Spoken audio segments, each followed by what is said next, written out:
How is it going, everyone? And if you know me, you know that I am absolutely infuriated at the thought of Tango Gameworks shutting down. And now Microsoft has actually responded, seemingly responded. I don't even know if I would call this a response. I think the lack of a response is more infuriating and annoying than anything, but let's talk about it because they say some things, and really you can poke holes through everything that's said by one Sarah Bond, so we'll talk all about that.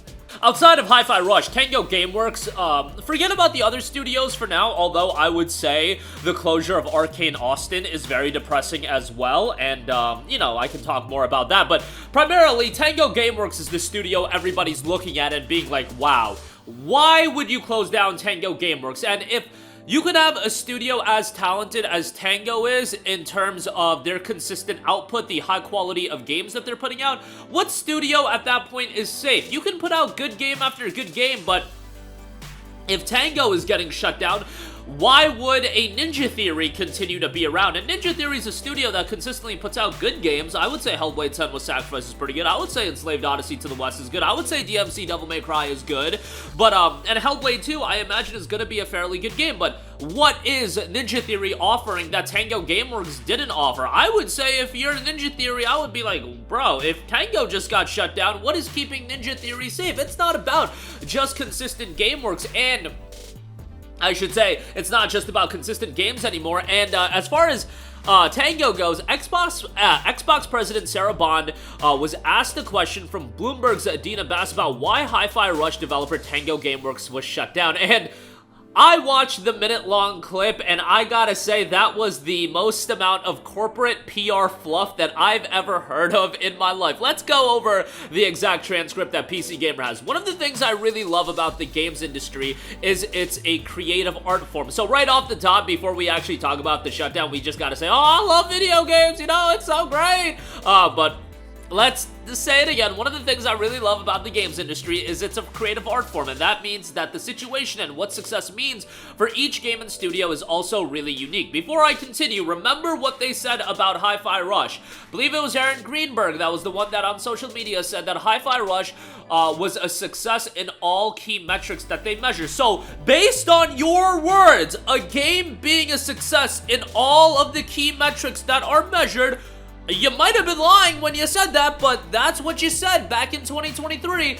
If it's a success in all key measurements, that is not a success. Even if success is different for each game, in the case of Hi-Fi Rush, it being successful in each key metric that you guys apparently measure, that is apparently not enough for the game to be considered a success. At least it wasn't considered a success given that you guys shut down Tango Gameworks. Bond continues, there's no one-size-fits-all to us, and so we look at each studio, each game team, and we look at a whole variety of factors when we're faced with making decisions and trade-offs like that. Obviously, again, and as noted on PC Gamer, Hi-Fi Rush itself was considered a success in all key measurements and expectations, as per Microsoft's Aaron Greenberg. And Bond add, but it all comes back to our long-term commitment to the games we create, the devices we build, the services, and ensuring that we're setting ourselves to be able to deliver on those promises. That is what Bond noted.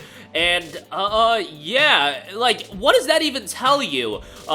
You have this apparent long-term commitment to games, but if a game is a successful measurement in all key metrics, if it was successful in all of the measurement, or in all of the metrics that you guys measure, how does closing that studio reinforce your long-term commitment to gaming? To me, it doesn't, and I would argue that if you look at a game like Hellblade 2 that's coming out, given that I imagine Hellblade 2 had a lot more resources attached to it than Hi-Fi Rush, well, if Hi-Fi Rush was shut down on the basis that I'm just speculating because you guys won't be transparent with us and we won't actually hear the information on why it's shut down, but the fact is Hi-Fi Rush was a smaller game that succeeded in all key measurements and all key metrics. Hellblade 2 is a more expensive game that I could see it falling short in terms of you know, how much people play it, if it's a game that really grabs the interest of a lot of people. I myself am excited for Hellblade 2, and I think the game will do okay, but I can't see Hellblade 2 being this game that's a resounding success. It's not like Hellblade is ever going to be an IP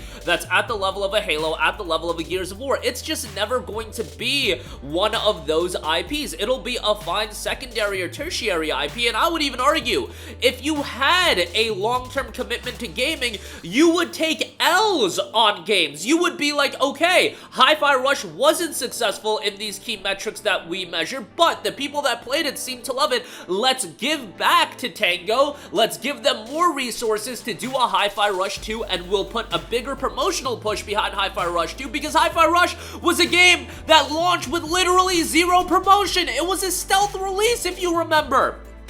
So, if you actually have a long-term commitment to gaming, how are you gonna greenlight a shadow release like Hi-Fi Rush? And based on what we were told, again, I can just say it based on what we were told, in that it was a success in all key measurements and expectations. Again, noted by Microsoft's Aaron Greenberg. If that is the case, then why was this studio shut down if you have a long-term commitment to gaming? Obviously, somebody is lying. Somebody is stretching the truth. Maybe you don't have a long-term commitment to gaming. Maybe you don't see Game Pass as this viable business model going forward.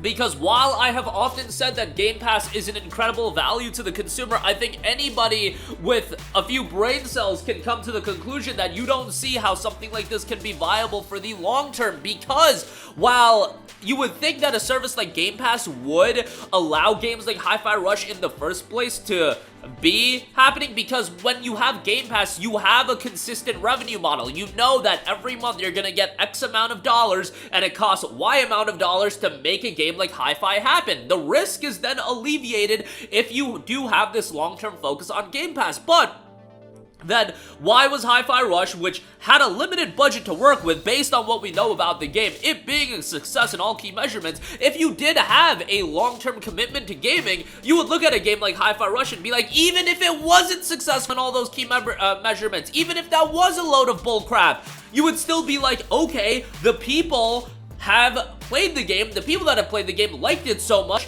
that we're gonna reinforce our long-term commitment to gaming by saying that, hey, we're gonna let Tango do what Tango does best. We'll greenlight a Hi-Fi Rush 2. We'll let them do Evil Within 3 because we believe in their long-term vision for what games could be, if that was the case. And again, Tango is one of those studios that has done consistently great work after great work, and it's one thing where you could make the case that Arcane Austin just put out a train wreck in Redfall, but I would still argue, if you did have a long-term commitment to gaming, 1L should not be the be-all, end-all to define a studio, because Arcane Austin also put out Prey. Let them go back and do a Prey 2 if you do have this long-term commitment to gaming, because I feel like you don't, at least not in the case of these closures, because these closures wouldn't happen if you did have that long-term commitment. Arcane Austin would be left to do Prey 2, and Tango would be doing what Tango has always done pretty well, and you would greenlight a Hi-Fi Rush 2, but that is not the case. And what is going on? Like, Tango, a lot of people from Tango left that studio, and I'm sure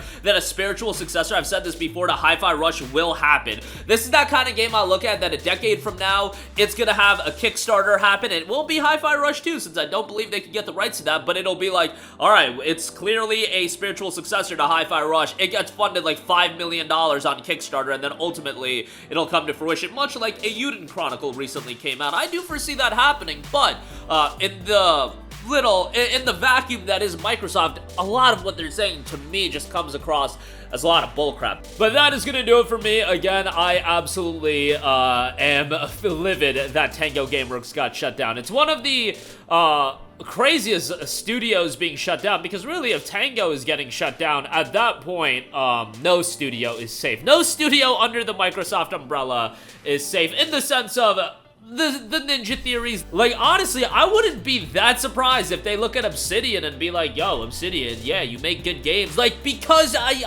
Obsidian and Tango are kind of at the same level. Maybe Obsidian is a little bit bigger, but not that crazy. It's just a wild, wild story to follow. But that'll do it for me. Let me know all of your thoughts in the comments section down below. Sound off there. Thank you for watching, and goodbye. Hey guys, we hope you enjoyed the video, and if you did, make sure to hit the subscribe button, and if you're already subscribed, do us a favor and hit the bell icon. This way you'll be notified whenever we post a new video. That's the best way to keep up with all of our uploads, and we usually try to upload 2 videos a day. And with the bell icon hit, you'll be notified whenever we do upload a video. As always, thanks for watching.